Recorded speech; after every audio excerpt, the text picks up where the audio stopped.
Boa noite, a paz do Senhor. Estamos aqui com mais um devocional, momento de reflexão, devocional. E eu, obreiro Luiz Fabiano Pereira, estou aqui, graças a Deus, Deus é bom, para compartilhar com você mais uma palavra abençoada, uma palavra que vem direcionada para mim, no meu momento de oração, e eu acabo aqui dividindo com você, Porque é a vontade de Deus, é Deus que conduz a vontade dele sobre as nossas vidas, Tá passando por algum tipo de situação? Tá se sentindo rejeitado? Tá se sentindo não compreendido? Eu quero que você tenha a convicção, eu quero que você tenha a certeza de que você é predestinado, você é filho, você foi escolhido por Deus, predestinado, adotado pelo Senhor. Você sabia que lá em Efésios 1:5 está dizendo que Deus nos predestinou, nos escolheu por filhos? Olha o amor dele. Então não se sinta abandonado, não se sinta rejeitado, não se sinta diminuído, De repente você passou por algum processo, você está passando por algum processo, queda, desobediência, E assim como eu também passei por esse processo, estou passando por processos, mas eu dobro meu joelho, confesso os meus pecados e continuo na presença de Deus. É isso que é importante. Você não pode deixar de estar na presença de Deus, de estar aos pés do Senhor, clamando por ajuda, clamando por restituição, clamando por uma nova fase, por uma nova etapa, por um novo projeto. E Ele, como Pai, amável, que nos predestinou, nos quis ter, nos adotar como filhos, Ele vai te dar a mão e vai te dar a direção, vai te condicionar no caminho que Ele quer, Muitas vezes caímos, pecamos, erramos. A natureza pecaminosa, ela vai errar a vida inteira. Então, meu irmão, não dê ouvidos a palavras de pessoas que sobem nos púlpitos para falar que é falta de vergonha na cara, para falar que é ser vergonhice, que você não tem compromisso, que você é isso, que você é aquilo, que bate no peito e se diz ser santão. Não dê ouvidos a essas pessoas,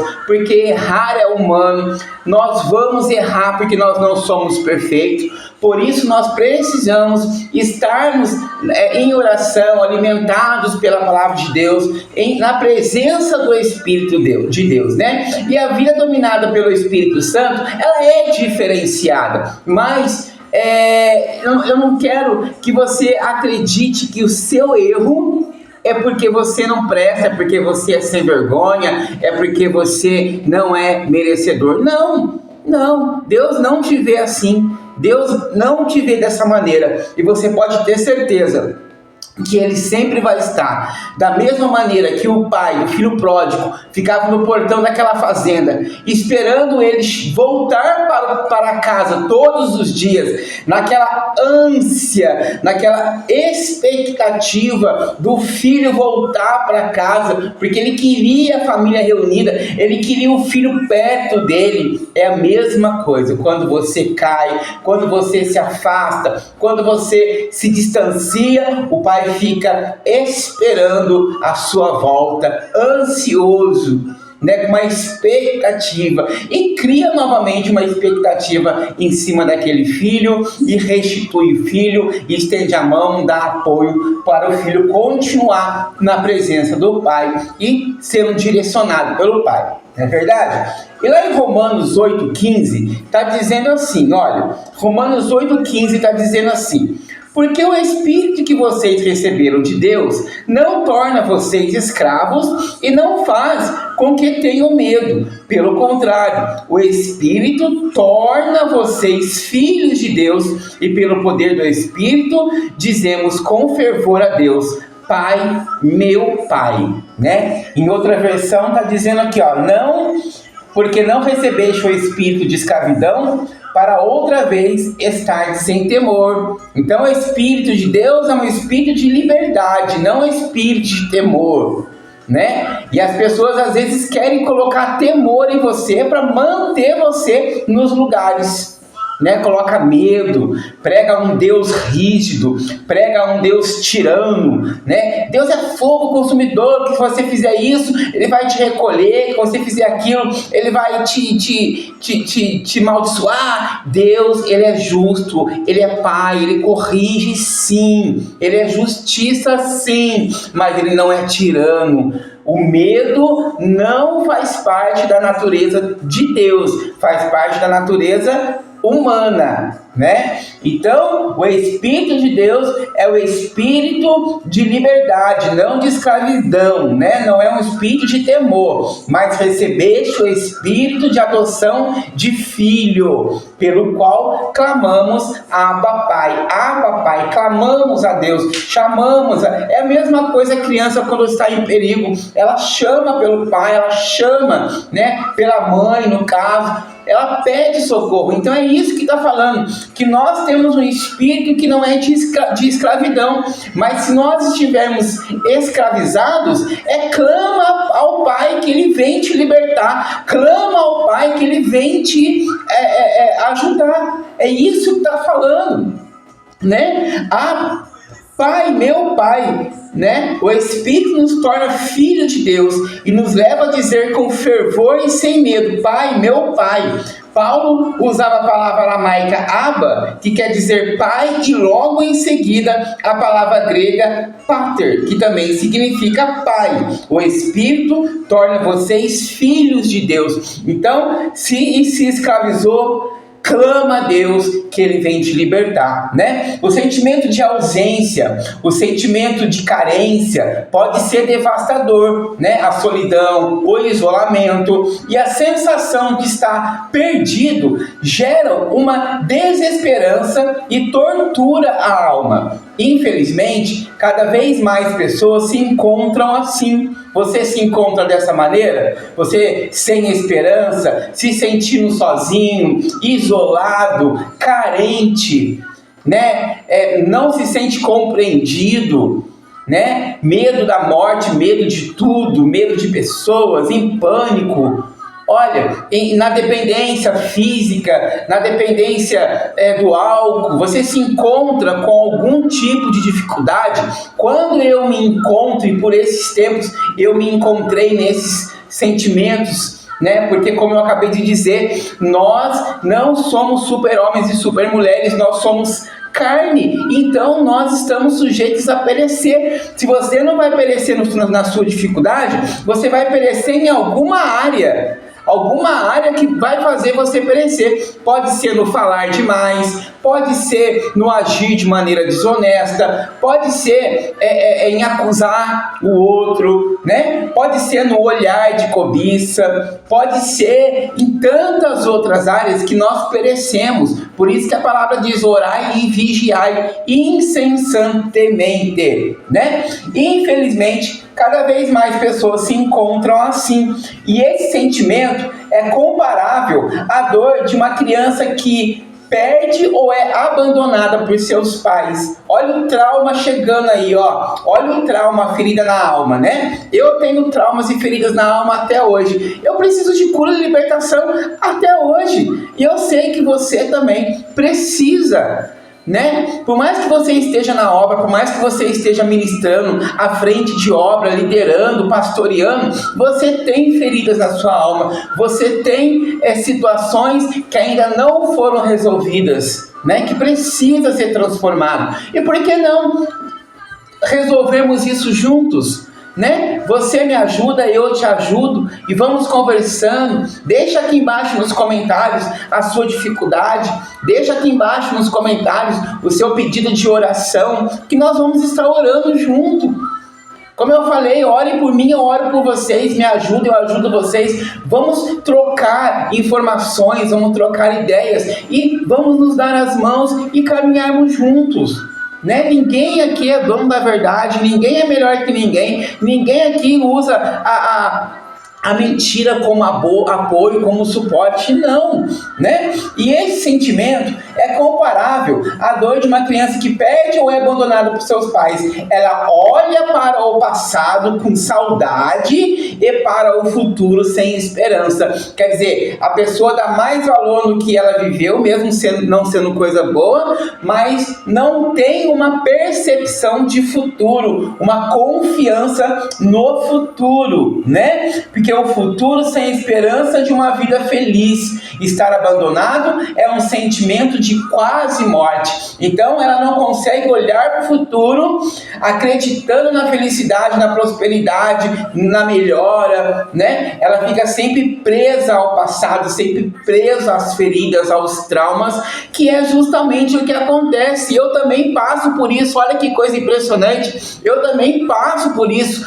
Eu estou me despindo agora, nesse momento, daquela carcaça de dono da verdade, daquela carcaça de super crente, de que não faz nada errado, de que peca, que é forte. Eu estou me despindo desse falso profeta, esse falso eu, mas eu me revisto agora neste momento de uma nova natureza, me revisto de uma nova personalidade e peço que o Senhor venha me dar direção, venha me dar capacidade de estar direcionando, levando até você uma palavra de autoajuda, uma palavra de fortalecimento espiritual, porque quando eu faço isso com você, eu estou fazendo para mim. Então, eu me revisto dessa natureza, nova natureza, e que o Senhor venha me fortalecendo dia a dia. Por que eu estou falando isso? Por que você está falando isso, obreiro? Porque eu tenho visto nessa minha caminhada, nesses meus andares aí, né,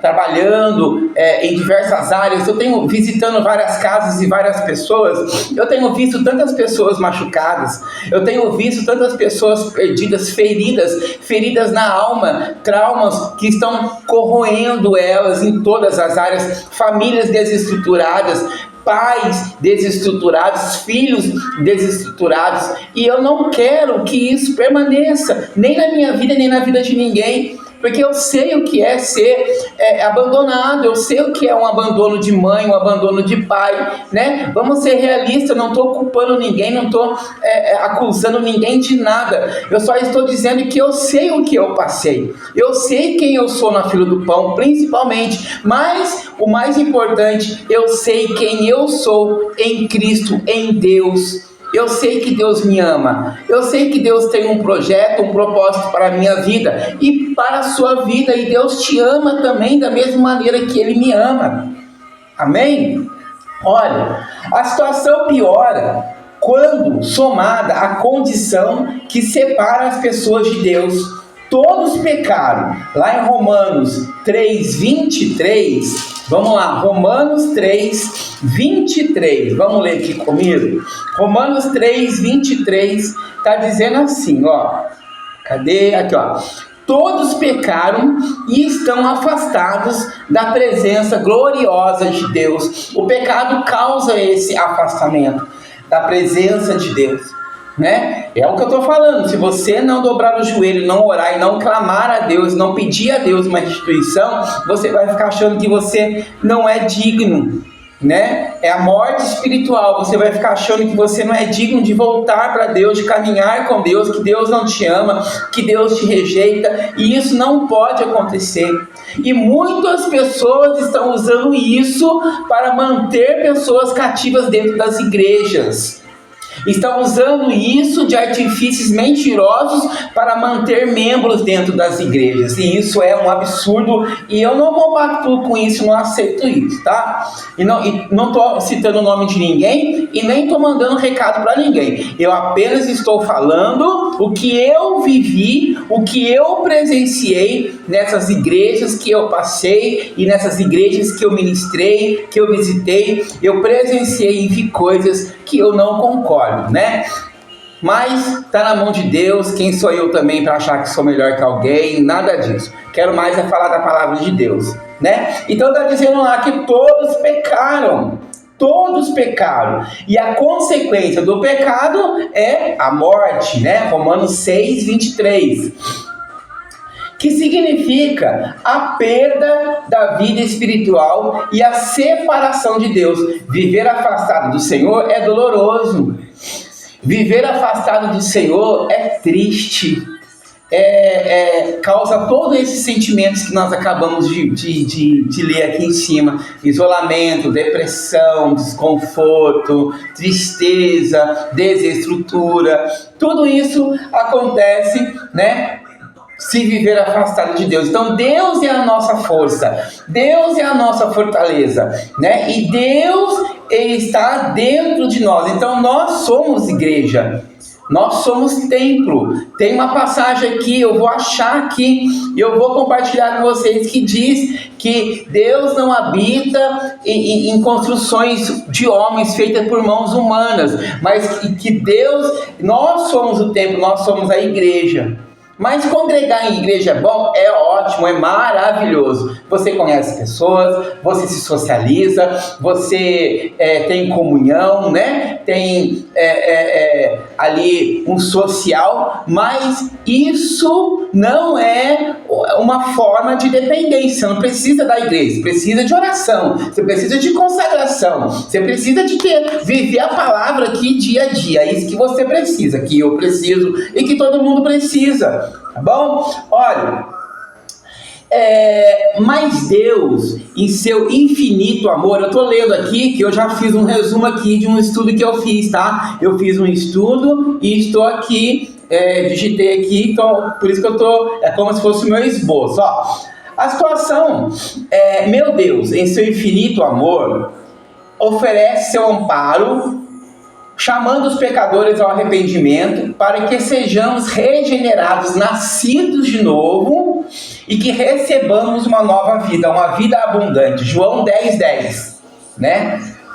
João 10:10, vamos ler? João 10:10, cadê João? Capítulo 10, versículo 10. João 10:10. Vamos ver o que está escrito aqui, João 10:10. Olha, está dizendo assim, ó: o ladrão só vem para roubar, matar e destruir, mas eu vim para que as ovelhas tenham vida e vida completa. Outras versões vai estar dizendo que tenham vida e vida em abundância, né? Então, ó, isso não é uma oferta de livramento da condenação. É sua oferta de adoção. Ele resgata o que estava perdido e o traz para perto de si, cuidando, amando e protegendo como um filho verdadeiro. E mais, como filhos nos tornamos herdeiros de Deus e co-herdeiros em Cristo. Romanos 8:17, tá? João 10:10, acho que eu li errado, hein, gente? João 10... Ah, não, é isso mesmo, ó. Jesus a porta, ó. O ladrão vem só para roubar, matar e destruir, mas eu vim para que tenham vida e vida em abundância, né? Então é uma oferta de livramento, né? Livramento da condenação, uma oferta de adoção, né? É um resgate, né? Porque como filhos nos tornamos herdeiros de Deus e co-herdeiros em Cristo, que está lá em Romanos 8:17. Somos bem-aventurados por termos sido encontrados quando estávamos perdidos, por termos recebido a vida quando estávamos mortos, né? Efésios 2:1, ele nos deu a vida, né? Recebemos perdão. Vamos ver o que está escrito em Efésios 2:1. Efésios 2:1 está dizendo aqui, ó: antigamente, por terem desobedecido a Deus e por terem cometido pecados, vocês estavam espiritualmente mortos. Ah, mas e quando você conhece a verdade, mas peca e cai? Você morre novamente? Você fica numa paralisia, você fica numa inércia. A morte espiritual, ela vem até você. Eu acabei de dizer, você conhece a verdade. Uma coisa é você pecar sem conhecer a verdade, mas a outra é você pecar conhecendo a verdade. Então, se você cair, pecar, conhecendo a verdade, dobra o seu joelho e se arrependa de verdadeiro coração, que o Senhor vai te perdoar e vai te colocar para seguir novamente. Mas não fica pecando. Viu, irmão Fabiano? Viu, obreiro Fabiano? Não fica pecando, não fica vacilando, não fica olhando para trás, não fica olhando o erro das pessoas, mas siga a rota, recalcula a rota e siga, tá bom? Eu dou exemplo de mim mesmo para não falar de ninguém, né? E eu sou um exemplo de restituição e que precisa de cura e libertação. Já falei, eu preciso de cura e libertação, tanto quanto você precisa de cura e de libertação. Amém? Recebemos o perdão imerecido, né? Porque o perdão, nós não merecemos nada de Deus, mas nós fomos alcançados por uma graça superabundante, além de podermos compreender. A graça é um favor não merecido, né? E nós fomos alcançados por essa graça, em reconhecimento a esse amor imensurável. Olha, o amor de Deus é imensurável, tá bom? Ele pode ser medido. Devemos honrar o Pai que nos adotou, vivendo uma vida que seja inteiramente agradável a Ele. Hebreus 11:6. Sem fé é impossível agradar a Deus, né? Está dizendo lá em Hebreus 11:6.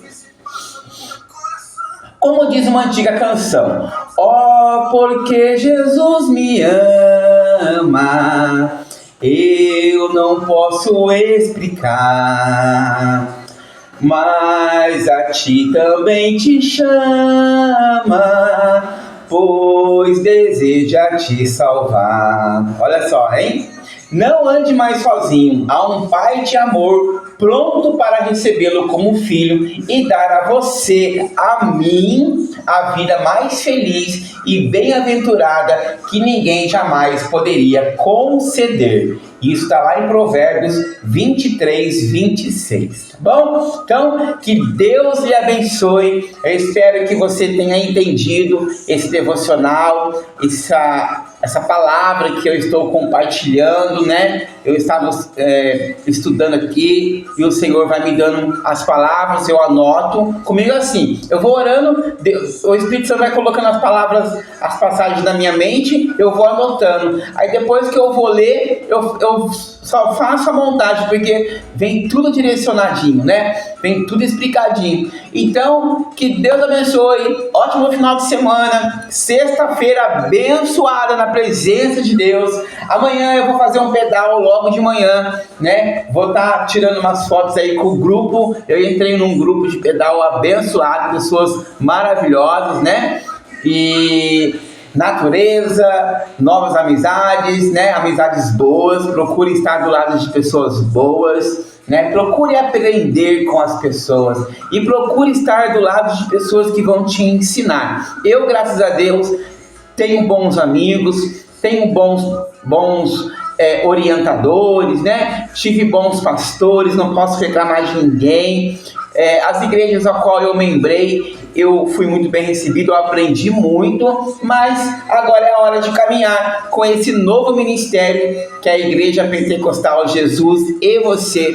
Depois eu vou estar fazendo um vídeo para explicar como é que vai funcionar, como que é esse ministério, mas é mais assim para você, tá? Que tá no vício, na droga, no álcool, na prostituição, para você que está arrebentado mesmo, para você que está precisando de ajuda, depressivo, desorientado. Esse ministério está sendo criado para você, tá bom? Que assim como eu já estive nessa situação e que também tem problemas nessa área. Então, esse ministério, essa igreja, não é para gente que é forte, gente que não tem problema, gente que é teólogo, gente que é super crente, não. É para quem se encontra fraco na fé, perdido, para quem não conhece Jesus e está buscando uma direção. Então depois eu vou estar explicando como que é o ministério Jesus e Você, né? Igreja Pentecostal Jesus e Você. É um ministério maravilhoso que Deus colocou nas minhas mãos já faz um tempo já, mas eu não acreditava que eu fosse capaz, mas eu precisei passar por um vento forte. Eu precisei passar por esse vento forte para eu ter a comprovação de que o inimigo realmente ele quer atrapalhar todos os meus planos, todos os meus sonhos e a vontade de Deus sobre a minha vida. Então, o vento passou, chacoalhou a árvore, as folhas secas saíram, foram embora e ficou só as folhas boas, né? E a árvore vai voltar a dar fruto, tá bom? Então, Deus abençoe mais uma vez. orem por mim, que eu vou estar orando por você e vamos dar as mãos juntos, né? Reforço já. Segunda-feira, 7 horas da noite, eu tenho um convite para te fazer, né? Você que está aí precisando de ajuda, venho aqui na Isaac Júlio Barreto, aqui em frente à minha casa, tá? Não é na minha casa, é em frente à minha casa. Nós vamos estar nos reunindo aqui na calçada da minha casa, né? E vamos conversar e vamos ler a palavra, vamos adorar a Deus, igual os vizinhos faziam antigamente. Um vizinho chegava, colocava uma cadeira, chegava outro vizinho, colocava outra cadeira, aí de repente estava cheio de cadeira na calçada e um conversando com o outro numa rodinha. É isso que eu vou estar fazendo, tá? Vou estar aqui na rua, na calçada da minha casa, esperando por você que precisa de uma direção, que precisa de um abraço amigo, que precisa de uma palavra abençoada e vamos nos libertando e vamos nos conhecendo e vamos propagando o Evangelho, tá bom? A paz e que Deus te abençoe. Estamos juntos sempre. Jesus é o nosso Rei, o alvo é Cristo, eu aqui e você aí, mas juntos com a mesma fé. Paz e que Deus te abençoe.